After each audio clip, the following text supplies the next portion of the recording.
그리스도 중심 성경 읽기에 함께 하시는 성도 여러분 안녕하세요. 지난 시간에 이어서 우리가 성경을 어떻게 읽을 것인가에 대해서 이야기하려고 합니다. 이번 시간에는 성경 문해력이라는 어떤 좀 생소한 용어를 여러분들에게 말씀드리고 싶은데요. 영어로는 Bible Literacy라고 이렇게 이야기할 수 있겠죠. 보통 이제 신학교에서는 성경 해석학이라는 과목이 있습니다. 성경을 어떻게 해석할지에 대해서 이야기하는, 그리고 그걸 배우는 그런 과목인데요. 그러한 과목처럼 좀 어렵고 좀 목사님들이 하는 그런 좀 전문적인 과정이 아니라 이번 과정은요, 좀 더 쉽고 우리가 그냥 평상시에 책을 읽을 때도 필요한 그런 내용을 여러분들과 함께 나누려고 합니다. 이 문해력이라는 말에 대해서 한번 좀 이야기를 하려고 하는데요. 한 작년인가요? 그 EBS 다큐멘터리에서 이 문해력이라는 주제를 가지고 중고등학생들을 조사한 그러한 이 다큐멘터리가 나왔습니다. 이 문해력이 왜 문제가 됐냐면 꽤 한 2년 정도 됐나 보네요. 한 신문 매체에서 이 사흘이라는 단어를 사용했는데요. 이 사흘이라는 단어를 모두 다 기자들이, 젊은 기자들이요, 4일로 이해한 겁니다. 그래서 이게 사흘이 3일이잖아요. 그런데 4일로 모든 상당수의 기자들이 그것을 기사로 썼다라고 이야기가 나왔습니다.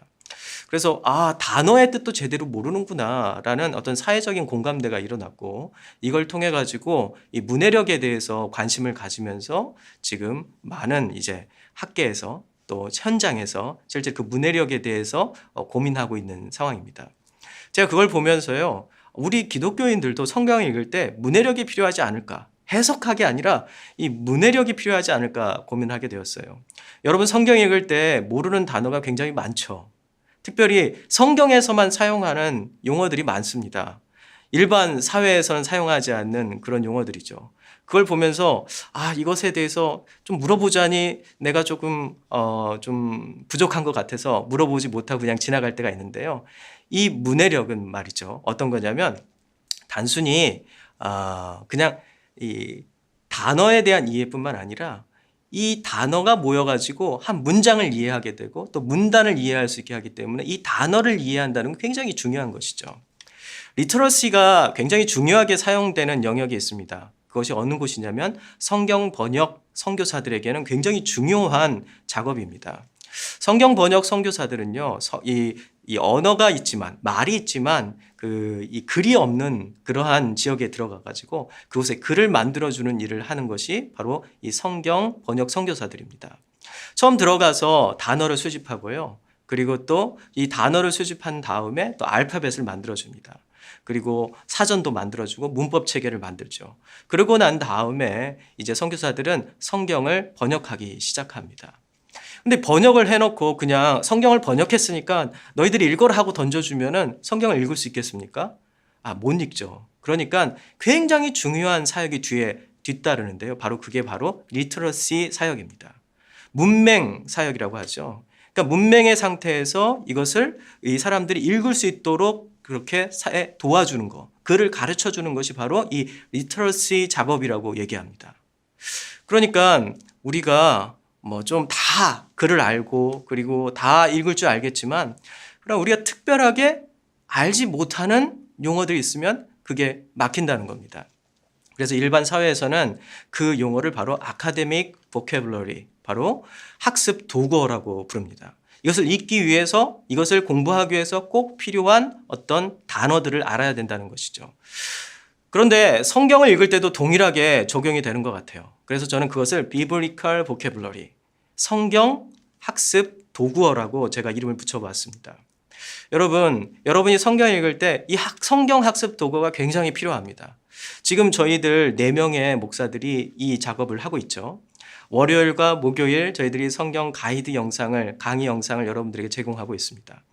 이 가이드 영상을 통해서 여러분들이 제공하는 것은 바로 성경 학습 도구를 여러분들에게 익숙하게 알 수 있도록 도와드리는 거예요. 예를 들겠습니다. 여러분들이 이제 창세기를 보셨고 그리고 출애굽기, 레위기를 보셨는데요. 특별히 창세기에 많이 나오는 용어가 바로 언약이라는 단어입니다. 근데 이 언약은요, 창세기와 레위기에 굉장히 많이 나오거든요. 약 25번의 어떤 25번 정도가 창세기에서 반복돼서 나옵니다. 그런데 이 언약을 사용할 때마다 이 창세기에서는요, 내 언약이라고 표현을 합니다. 너희의 언약, 우리의 언약이라고 하는 게 아니라요, 내 언약, 하나님의 언약이라고 표현하죠.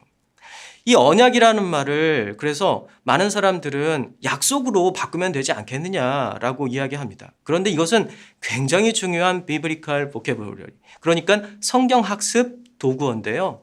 왜 그러냐면 일반적인 약속과는 전혀 다른 뜻을 가지고 있기 때문입니다. 매우 유사한 뜻을 가지고 있지만 그러나 돌려놓고 보면은 전혀 다른 뜻을 가지고 있죠.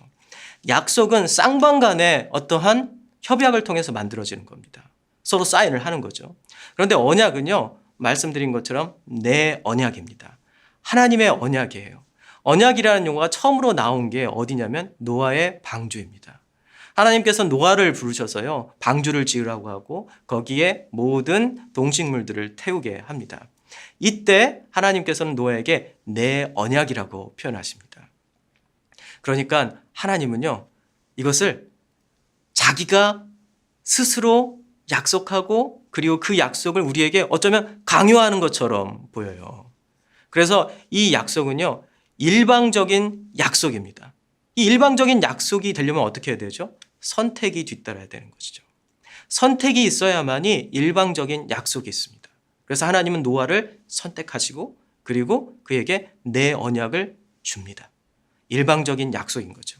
마찬가지로 아브라함을 선택하시고 아브라함에게 어떻게 하시죠? 쪼갠 고기 사이를 고기를 쪼개가지고 그 두고 아브라함을 재우고 혼자서 그 언약의 길로 가십니다. 내 언약이신 것이죠. 이러한 어떤 특별한 이 언약에 대한 특별한 용어를 우리가 이해하지 않고 성경을 보면은요, 잘못 이해할 수가 있어요. 그렇죠. 아, 약속이구나. 그러면 우리가 쌍방 간의 약속이지. 여기서 우리가 무엇을 알 수 있죠? 쌍방 간의 약속이면 내가 어떻게 하느냐가 굉장히 중요하죠. 공덕주의가 되고요. 내가 얼마나 열심히 하나님께 충성하느냐가 나의 구원과 나의 삶을 결정합니다. 그러나 일방적인 약속이고 선택인 이 언약을 우리가 바로 이해한다면 어떻게 되죠? 하나님의 선택과 은혜, 구원의 선물을 우리가 그곳에서 경험하고 또 이해할 수 있게 되는 것이죠.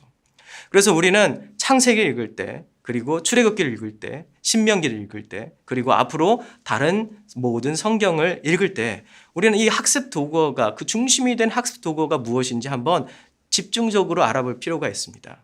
그래서 앞으로 네 분의 목사님을 통해 가지고 여러분들이 이제 강의를 듣게 되면서 또 성경 읽을 텐데요. 이 강의를 들을 때 우리 목사님들이 이 학습 도구에 대해서 간간히 중간에 설명을 해 주실 거예요.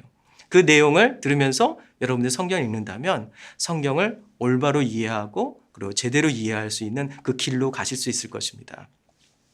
여러분, 벌써 레위기가 끝났습니다. 레위기 잘 읽으셨나요? 많은 분들이 레위기에서 포기하는 경향이 있습니다.